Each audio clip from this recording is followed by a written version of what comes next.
continuing our theme of the courage to surrender with my talk, Flying and Falling. Isn't that great? Flying and falling. And so, this comes from one of the chapters in the book that we're reading for the month. I know that you can tell how much I love the book that we're reading this month. And I know that Suzanne's reading was a little bit long today, but it was really important, and I think that it says something real about us and about the experience that we have in this life. So often we have this ideal of what it's supposed to look like, or that of what living a spiritual life is. Sometimes when people talk about being spiritual, they go their voice changes, their demeanor changes. You sometimes go like that. The idea that to be spiritual, to walk a spiritual path, means that we're supposed to try and be like the Dalai Lama, and we're supposed to learn how to meditate and levitate, right? Like there's this idea that I'll get there when I know that I can levitate, and of course I'm kidding. But there's something that happens that we have this idea of what it means to be spiritual, of what it means to be in that enlightened state, what it means to be succeeding in this, right? Or succeeding in life. And the truth is that's not real. Our goal here is to be fully immersed and embracing of this life experience that we have, and bringing the best of us, the most of us, the greatest potentiality that we have into being. That's the spiritual path. And I love that he says that maybe wholeness and health is a little bit more gritty than we think it is. Maybe it's a little bit more down and dirty. Maybe we need to roll up our sleeves and get into life a little bit and dig it up. I've been spending a whole heck of a lot of time in my garden, so getting ready and de-weeding. Anybody doing weeding? We better do it now before all the the moisture in the soil goes away, because then it's not possible, right? So that's the idea, is that we get into being in life, being engaged in life fully, and allowing this inspiration that comes from within us, who we're inspired to be, what we're inspired to do, how we are creating our life to come forth freely and fully, and not limit ourselves, and not hold ourselves back, and not pretend that we're something that we're not, or pretend that we have an unrealistic goal of what it means to be spiritual. And so today, my talk is about flying and falling, and the title came from one of the chapters in the book, which I'm going to address his material from the book a little bit later. But as soon as I said it, as soon as I typed it, as soon as I sent all the information out to everybody, all of this information started pouring into me from all these different places about this topic. I was like shocked this week, because every time I put on Facebook, something else was up. Every time I opened my email, somebody else had sent me something. I opened up a book that happened to fall off the shelf. I still don't know how that happened, thank God. And I opened it, and I just picked it up, and there was this whole thing. I was like, oh my goodness, that's exactly what I'm talking about this week, And so if I had any doubt that I'm not supported, that went out the window this week, because I have enough for a month of talks, and I'm not going to try and get a whole month in the next little while. Of course, you notice I didn't say how long I am. My favorite meme this week was a picture of people at church, and it said, the Sunday sermon is, sometimes it's an inspiration and other times it's a hostage situation. So I'm going to try and not make you feel like we're going on the hostage situation path here. But so there are times in our lives when we feel like we're flying, right? Can you think in your mind, pull up a moment where you feel like in your life that you were flying? And there are times in our life where we feel like we're falling, like we're plummeting to the ground, right? And then there's that moment that I love, one of my spiritual teachers says, when you're firmly planted in midair, right? Like when we are firmly planted in midair, anything's possible, and we have no idea if we're flying or falling or what's going on. And so there's this spiritual component to this that as we wake up to the fact that we're at choice. We're at choice to realize if we're flying or falling.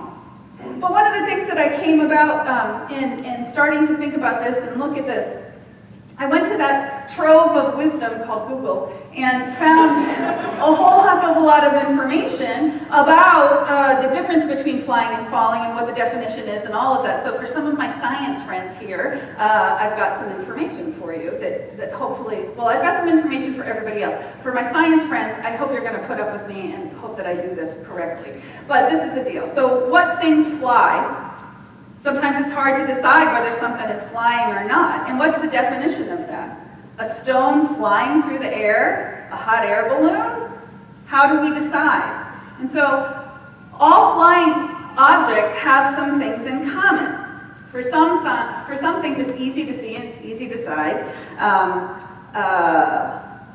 A bird, right? Is it a bird? Is it a plane? Is it Superman? You know, all those things are flying, right?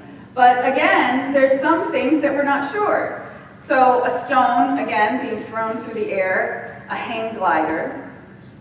And so from The Hitchhiker's Guide to the Galaxy, Douglas Adams says, there's an art, it says, or rather a knack of flying.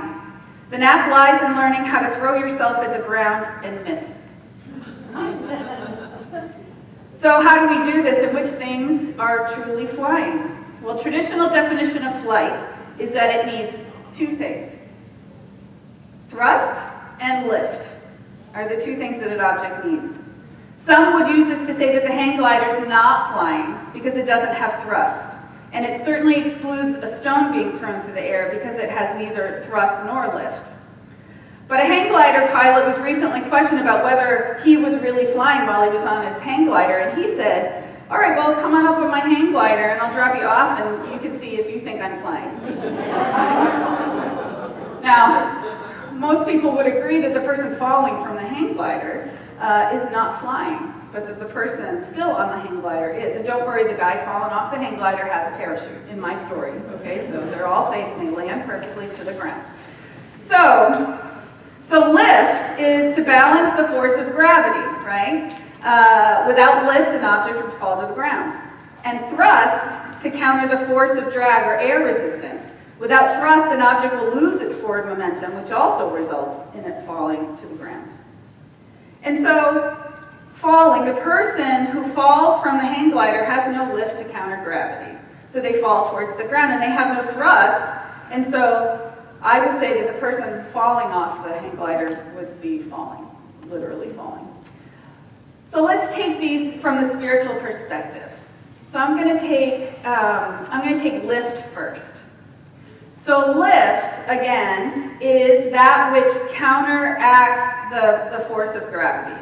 And what I'm going to say is lift is the spiritual world is our connection with the divine, is our connection to God. Now we're going to insert the cheesy wind beneath your wings statement here.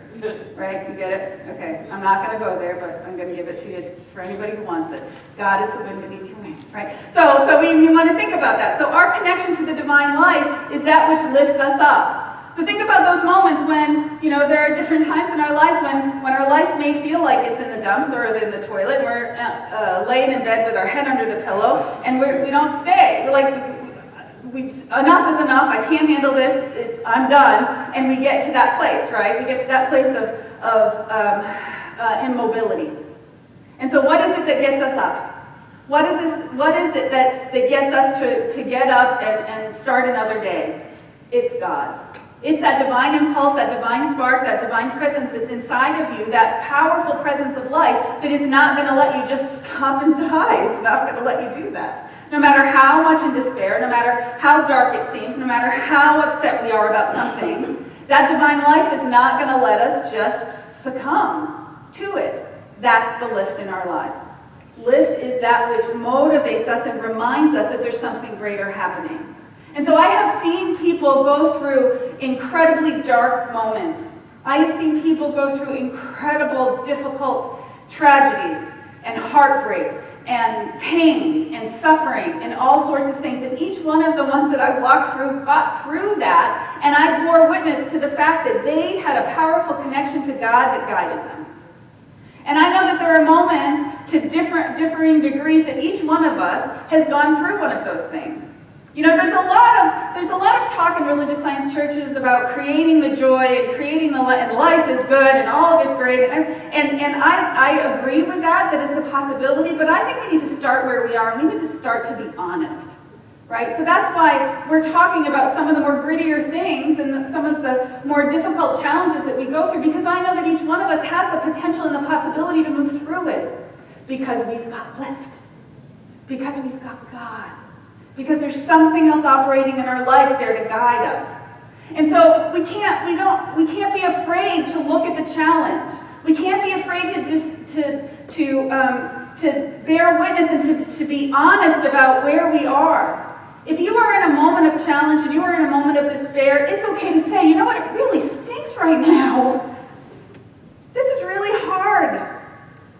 Because when we claim that, when you're able to say that, it's not like you're claiming it forever. I want you to remember that this too shall pass. It has not come to stay. And so as we start to move forward in our life, again, one step at a time, we go with that support of the divine life. That part of you that wants so greatly to be expressed. The part of you that wants so greatly to be embraced. And so the idea of embracing lift in our life and finding the lift and the wind beneath our wings, what that is it's faith. It's trust and faith and surrendering into that. It's our call to be courageous enough to surrender into the fact that we are connected to something bigger than we are, and it loves us. It wants only good for us. We have to trust that. We have to allow that. And so that's the lift. And there's so much written about trust and faith in the connection of God from the Bible, from Romans 15. May the God of hope fill you with all joy and peace as you trust in him, so that you may overflow with hope by the power of the Holy Spirit. Psalm 91. I will say of the Lord, he is my refuge and my fortress. My God, in him will I trust. And from Proverbs, trust in the Lord with all thine heart, and lean not unto thine own understanding. And so that used to speak very differently to me because that last one about not leaning not on your own understanding, I never understood it. Leaning on my own understanding, I didn't get it. I didn't understand it. But when I realized that what they were talking about is not, because I trust my intuition so much. I trust that impulse that wants to come forward in me. I'm really comfortable with that. But I realize that what it's talking about is talking about our minds. Is talking about our own egoic idea of how things should be. Don't trust that. Don't trust the limited sense of you that you have been trained to have for your whole life because somebody else told you something about you. You need to trust that deep connection, that deep call, because that's God moving through you. We trust in that divine life. And as we are able to move into a place of faith, it allows space for God in our lives. It allows space for the divine life to be lived as us. And it allows that upward rush of support to come and take us into a place where we can soar, where we can fly. The other one is thrust. Now, thrust is another topic. And I do have to say, when I was putting this together this week, I was like, does that sound dirty? Lift and thrust? I hope not.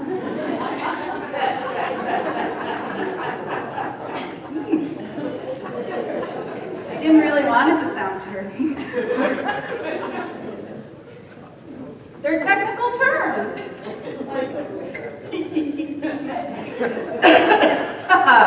So, let's look at thrust. So thrust is the spiritual sense, in the spiritual sense, is living an intentional life. It's living on purpose. It's awakening to the fact that we have something to contribute here to this life. That we have something to be and something to do. Setting intentions can be a magical thing that moves us from falling to flying. I can't remember, I don't know if this is an actual scene in a movie or a cartoon, it's probably a cartoon or something, but there's that moment, right? There's that moment when let's call it the baby bird, is pushed out of the nest, right? And it starts tumbling and falling down towards the ground, and then all of a sudden it remembers, I'm a bird, right? Right before it hits the ground. And it flies, you know? It's like, I don't want to go there, I want to go there, and it moves, you know? That's the picture I've got in my head of this, is that we need to awaken to the fact of who we are, set some intention, see where we want to go, and move in that direction. That's the difference between falling and flying. To realize that we operate in a matrix of being in this life, and that we have something to contribute to it. Now, maybe it's being the best mother you can be, or the best parent, the best father. Maybe it's about contributing to the wellness of the people around you, caring for the people that you love. Maybe it's about your work life in sharing and doing the best work you can to be of service in the area of your career. Maybe it's in caring for your family or caring for your friends or whatever that is, but there's an opportunity for each and every one of us to contribute to something, to contribute your individual gift. And again, I say this all the time, but I don't care if you're 2 or 200. You're breathing, you got something to give. If you're still here, which everybody in this room still is, I'm hoping it's only I haven't been that long, that it's time for us to share something, to participate, to engage in this world at this time, and you can see how we started this morning. We have to. This is at a critical moment where everyone is being called to step up and step out. That we have a view of the world and a way of being, particularly because we are called to be here today in this philosophy, that we've got something to share. We've got a gift to give, the appreciation and the honoring of all paths to God. If that's the only thing that we could give respect to everyone we meet, then we need to start doing it. That's the gift. And so that's the idea of thrust, is that you start moving in a specific direction.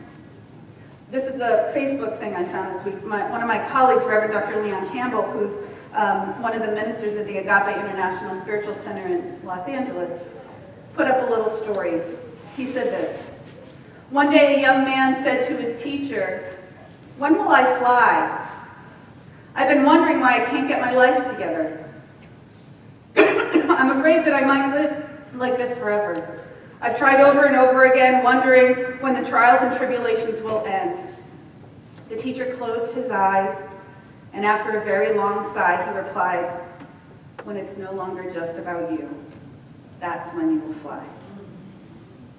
Being a part of the matrix of life and giving of ourselves is a quick way to ensure that we're living on purpose. So you can see how there's a difference between falling and flying. And sometimes we may think that we're falling in our life. Sometimes we may think that we're failing, that we're falling, plummeting to the ground. But when we remember, when we pause, in those moments I'm going to invite us to pause and remember there's something greater unfolding here. That's the lift. And to put our attention on where we want to go and how we want to support others. That's the thrust. And that will turn you into that baby bird that just takes off and does not hit the ground. Maybe we bounce once. We've all got our little scars and our bruises. But then I'll tell you, we won't bounce more than once because you'll remember you're a bird and you can fly. Right? It's not going to happen very much. But it takes being conscious and waking up to the fact that something greater is operating.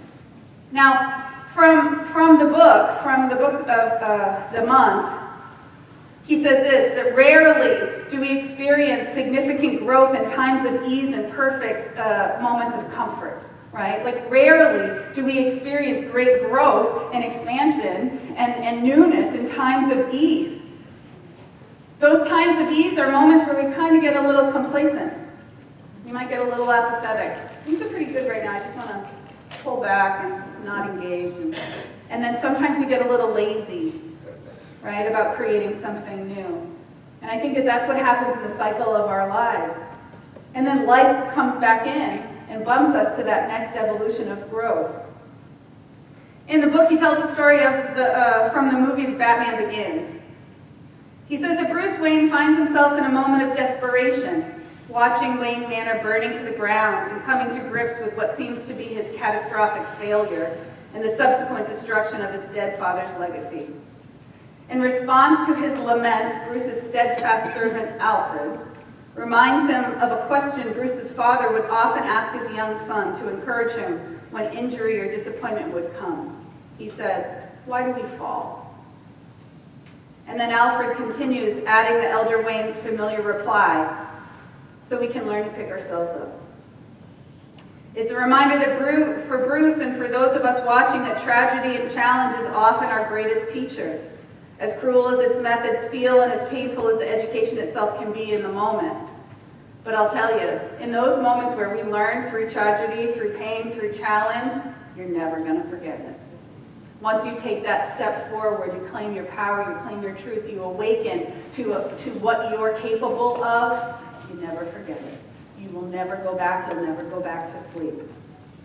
You know, it's said that a tree's roots grow more during difficult winter seasons than in mild ones.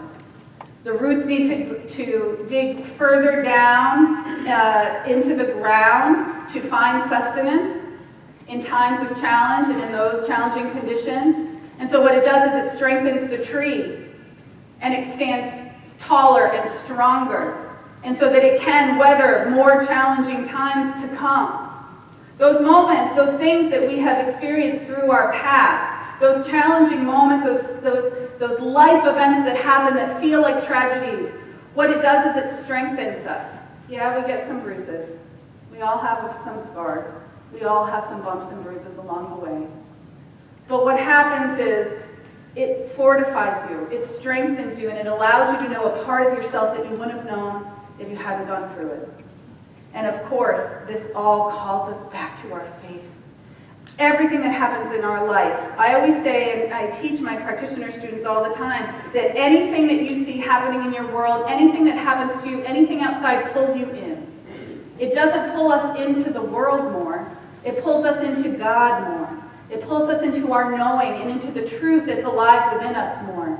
And so instead of getting hypnotized by the situations of the world, we need to come back in and go dig deeper to what we know to be true. Because when we connect to that, when we claim that and we realize that, what happens is that everything outside of us starts to shift and change. It's like how we started today with this little candle of peace. That candle of truth is alive within you. Maybe it is an experience of peace. Maybe it's a possibility. Maybe it's the possibility of you experiencing joy or love. But that candle flame is burning at the center of your being. And it takes putting your attention upon it for it to grow.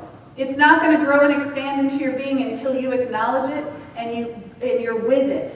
And when you're with it, that experience starts to grow and fill you with the feeling and the knowing that you are something greater. That's how we develop our faith.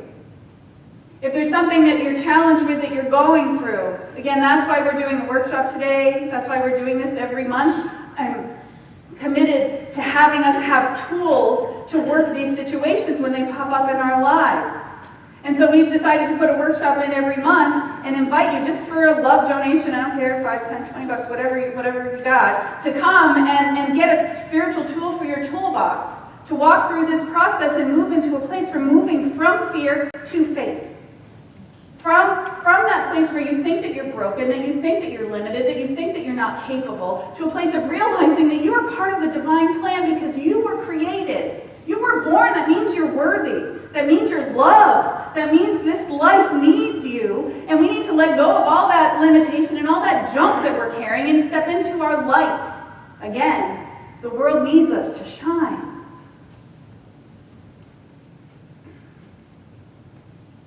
My last story was this, and I couldn't not do this one. Again, you go to the coolest church. What church talks about The Simpsons? I don't know. There's a moment in The Simpsons when Homer, prompted by Marge, his wife, offers a hilariously terrible attempt at consoling his children who've just experienced the sting of failure. He says this, "Kids, you tried your best. And you failed miserably. The lesson is, never try."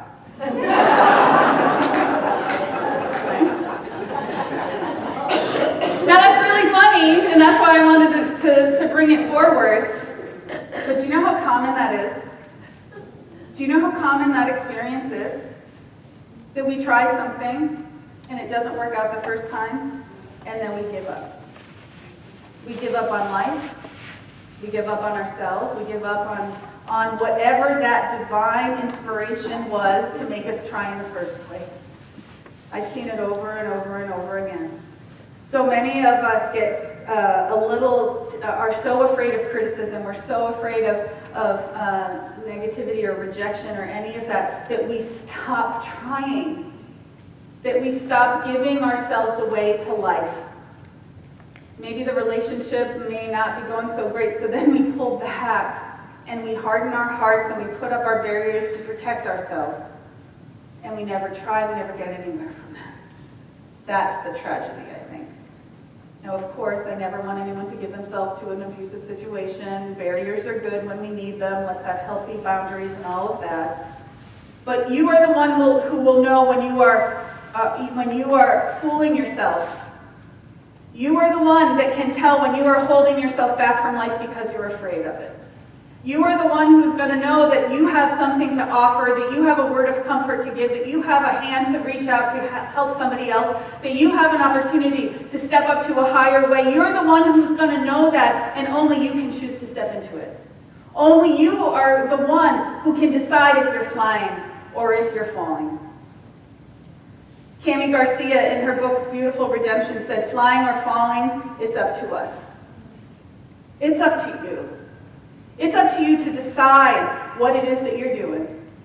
It's up to you to surrender into this divine life as it unfolds. You get to choose it. And so by connecting to that divine presence and realizing that God is our life, by setting our intentions and moving in a purposeful, meaningful direction with who we are in the world, and by flinging ourselves off the cliff, choosing to fly. So my suggestion for us, my challenge for you this week is to navigate through your week, to wake up to the fact that you're a bird. You have forgotten, but you are a bird. And you know what? You can fly. And so it is.